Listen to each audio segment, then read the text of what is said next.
নমস্কার বন্ধুরা, মাগুর মাছ ভাপার জন্য একটু মশলা, সামান্য একটু ধনে, একটু আদা, তিনটে শুকনো লঙ্কা, 1 চামচ লবণ, হাফ চামচ হলুদ দিয়ে মশলাটা করে নিয়ে দিয়ে দিলাম।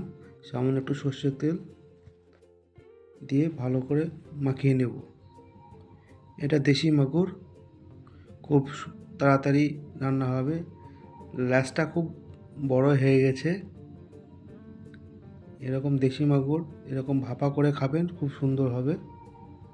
দিয়ে সামান্য একটু জল দিয়ে দেবো, কারণ মাছটা একটু সিদ্ধ হতে সময় লাগবে, জলটা দিলে ভালো হবে।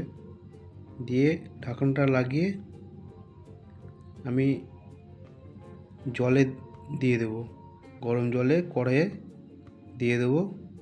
দিয়ে এর উপর একটা শিলে পাটার যে শিল পাটা হয় তার একটা দিয়ে দেবো ঢেকে, মানে এটা যেন মশলাটা যেন বেরোতে না পারে ভিতর থেকে। দিয়ে ভালো করে ফুটিয়ে নেব। খুব অল্প টাইমে দেশি মাগুর মাছ ভাপা খুব একটা সুন্দর রান্না ও খুব খেতে ভালো লাগে। খুব তাড়াতাড়ির মধ্যে হয়ে যায় বন্ধুরা। এই আমার রান্না কমপ্লিট হয়ে গেছে। এবার গরম ভাতে মাগুর মাছ ভাপা খেতে শুরু করে দেবো।